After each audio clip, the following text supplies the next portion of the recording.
In the year 1211, an emperor decided to find out what language God spoke. To do it, he took a group of newborn babies away from their mothers, handed them to silent nurses, and gave one rule: feed them, bathe them, keep them alive, but never, under any circumstances, speak a single word to them. He believed that if no one taught these babies a language, they would eventually start speaking the original one, the language of Eden, the language humans were born knowing before culture corrupted them.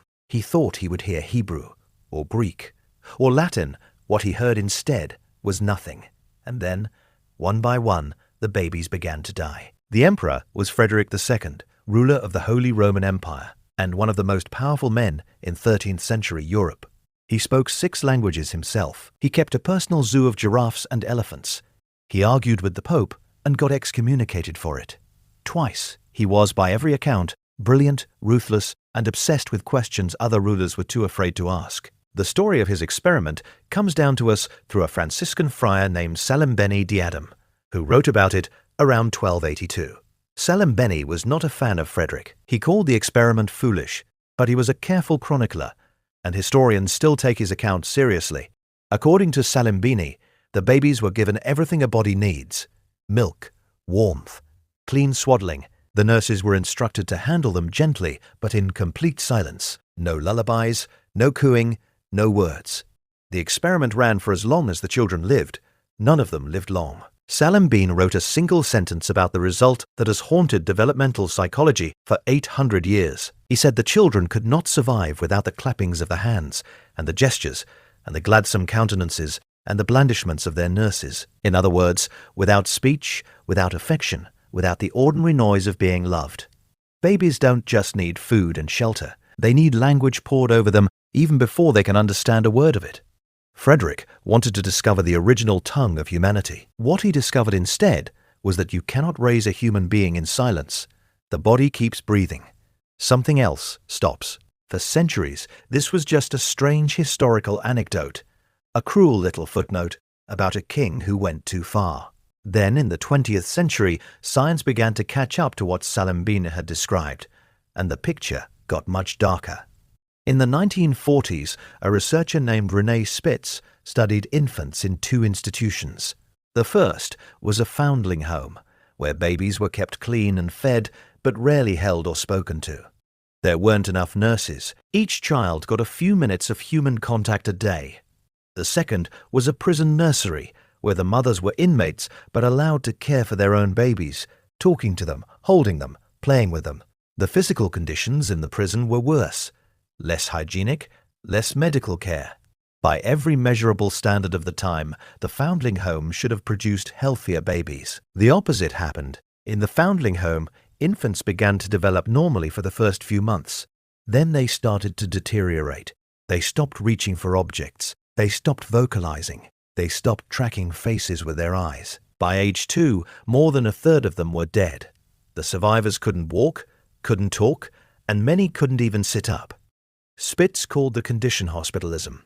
The babies had everything a body needs, and they were starving anyway. What Frederick had found in 1211 was not an aberration. It was a rule. But there is another version of the same experiment, one that history did not stage on purpose. In 1970, a social worker in Los Angeles County met a girl named Jeannie. Jeannie was 13 years old, and she had spent almost her entire life strapped to a child's potty chair in a back bedroom. Her father did not allow anyone to speak to her. He barked at her. He beat her if she made noise. For more than a decade, no one had said a sentence in her presence. When she was discovered, she could not stand upright. She could not chew solid food. She made almost no sound, and she had no language. Linguists rushed to study her because Jeannie was, in a horrible accidental way, the experiment Frederick had attempted, a human being raised without speech into adolescence. They wanted to know if she could still learn. The answer, it turned out, was complicated. Jeannie learned vocabulary quickly. Within a few years, she had thousands of words. But she never learned grammar. She could say, "Applesauce buy store," but never, "Mom, can we go to the store and buy applesauce?"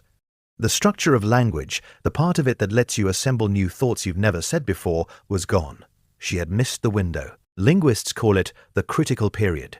Somewhere between birth and roughly age 7, the human brain is wired to absorb language with almost no effort. A toddler in a Spanish-speaking household becomes fluent in Spanish without anyone teaching them. A child raised between two languages becomes fluent in both. The neural circuitry is open, almost begging for input. And then it closes. After that window, language is something you have to study. After it, you can learn vocabulary. But the deeper architecture, the rhythm of grammar, the music of native speech, becomes nearly impossible to install. Frederick's babies never made it to that window. Jeannie passed it alone. And here is where the story gets stranger, because language turns out to be doing more than we ever realized. It is not just a tool for communicating with other people. It is the scaffolding your inner life is built on. In the 1990s, psychologist Susan Schaller worked with a 27-year-old man named Ildefonso. Ildefonso was deaf, and he had grown up in rural Mexico without ever being exposed to sign language. By his 20s, he had no language at all, not spoken, not signed, not written. Schaller spent months trying to teach him that things have names. The breakthrough, when it came, undid him. He sat in her classroom and wept. Later, when he could finally communicate, he tried to describe what those years had been like, and he could not. He said the time before language was a kind of fog. He could not remember it the way you remember things, because there had been no words to lay the memories down with. He had been alive, but he had not been able to think about being alive. Without language, there is no narrator inside your head. No before, no after. Just the moment you are in, fading the second it passes. This is what Frederick was actually trying to take from those babies, though he didn't know it.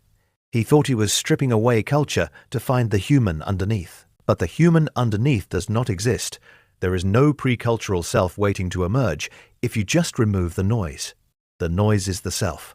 The lullabies, the half-finished sentences, the way your mother said your name when she was tired, the words for hunger and for love that someone poured into your ears before you could understand any of them, that is what built the person reading this right now. A baby raised in silence is not a purer human. It is a human that never gets to start. Frederick died in 1250, still searching for the original language. He never found it. There is no original language. There is only the one your people were speaking when you arrived, and the version of you it built. 800 years later, his experiment keeps proving the same thing. Take away the words, and the body keeps breathing for a while, but the person never quite shows up. We are not born human. We are talked into it.